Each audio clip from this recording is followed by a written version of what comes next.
So George Davis from Nationwide gave his input in relation to the PNP's manifesto that they launched last night. And in my honest opinion, I think this thing is just full of plagiarism, because most of what is in the PNP manifesto is already in play in regards to the government being implementing them. And also most of the things is not, it's not connecting. It seems as if it is just AI generated. I mean, I talk about no deep and no sophisticated AI like DeepSeek or Copilot. Some 2023 or 2022 version of ChatGPT. It's not resonating sure with the populace. Just listen to the input of George Davis, please. Chevron was working up to after 10, because we were talking in the group. I don't know if you were awake, but I was asking him at one point, let me tell you precisely when. I was asking him if they weren't finished yet. At 10:41, I think he sent us a picture of them singing the PNP's anthem to close the show. So it would have ended around about that time, 10:41. I think they started after 7, just after 7. Right. And they went through. So the PNP manifesto, listeners, after taking custody of an electronic copy, when was this sent to me? This was sent to me at about, I wanted it the right time. I got it at 12:09 a.m.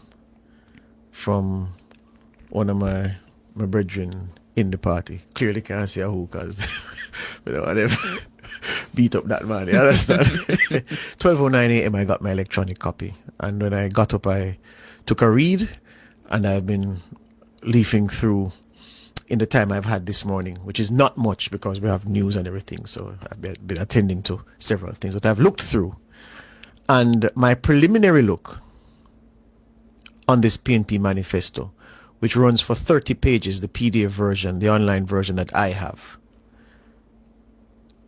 The presentation is very good. In terms of the look of the document, it looks good. You can see a lot of thought into how the layout is. And just looking through preliminarily, it looks like a good document.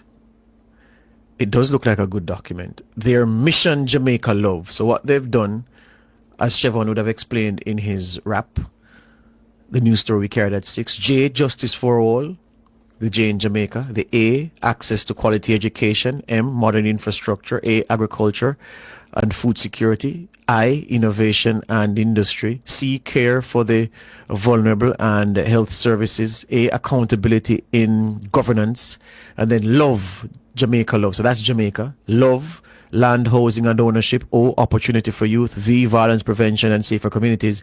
E, environmental resilience. So Jamaica Love, the acronym. Yeah. Mission Jamaica Love. That's where the Jamaica Love comes from. And there are some items here that, as I say, it looks good on paper, and the whole thing. So I zeroed in on what they had to say about crime, and they have it as violence prevention, and it is, I'm trying to find it back, page 30, no, page 26 on this PDF layout. Page 26, violence prevention and the safer communities. It is testament to where we are, where work to end violence and prevent violence is concerned. It's not a whole lot that is said right here, as would be said in previous electoral cycles by a party looking to take government. But the PNP acknowledging that some gains have made, even though, as you would expect, they contrast the number of homicides under this JLP administration with what happened the last time they were in government, and they speak to treating violence as a public health issue, which is not new from them, because that's Peter Bunting's mantra, which of course informed his Unite for Change approach when he was the National Security Minister, and which is brought back here again. So they haven't said a lot on violence prevention and safer communities, which I think is a win for the country, that the party looking to take office does not spend a whole lot of time drilling down into what is wrong. Yeah, they acknowledge that there are some things that are fundamentally right, and they want to build that out with their approach to violence prevention and safer communities. It is necessary in the short time we have to, on top of what I've said about it being a good read and it looking like a good set of policies on paper, the criticism that the PNP will have to deal with is this. Why is it that some of your policies appear to be things that the government already has in train? But the time for that will come. You can digest it and make of it what you will. We'll post it to our website for you to have ease of access, and I'm sure you can find it on the various PNP platforms. But I want to read for you two things. One, the message from the party president, Mark Golding, the overarching message to this manifesto, and then the concluding statement by the PNP. Before I go with the Golding statement, several people, well, more than several, a lot of people made heavy weather of the JLP misspelling Jamaica in their manifesto. And saying their achievement book. In their achievement book. And I recall one gentleman, looks like a distinguished gentleman, a retiree, very well dressed in a nice home, because he recorded it in his home, obviously. And he was saying, well, how can I be asked to support a political party when they can't even spell Jamaica right? And this I'm not even reading this beyond this point, because this is ridiculous. And I found that to be ridiculous, especially because in speaking, he wasn't even using the language properly.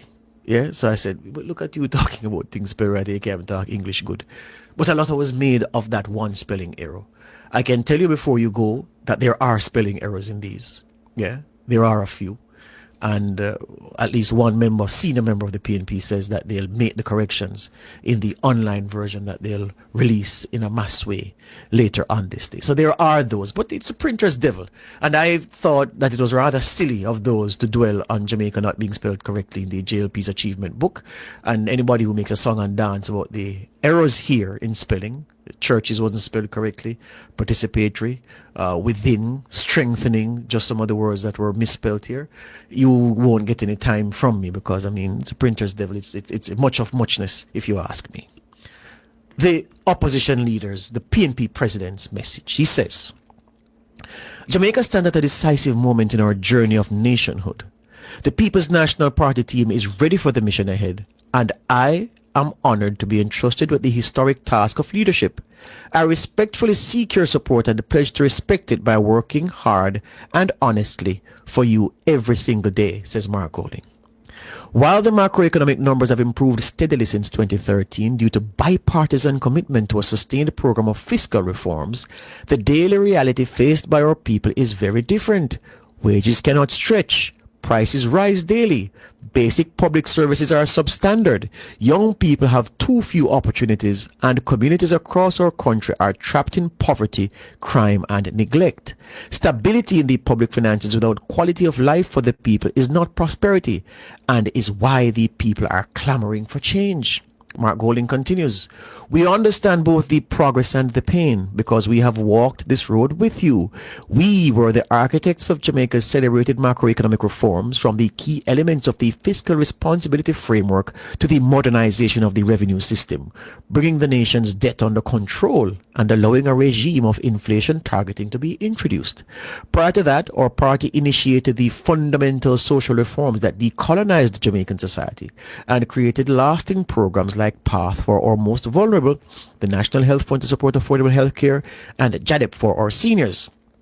We built institutions like the NHT and JUTC and modern infrastructure like the major highways, expanded seaports and airports, and we enabled investments in modern telecommunications and the transition to renewable energy through Wigton Wind Farm and the large solar projects.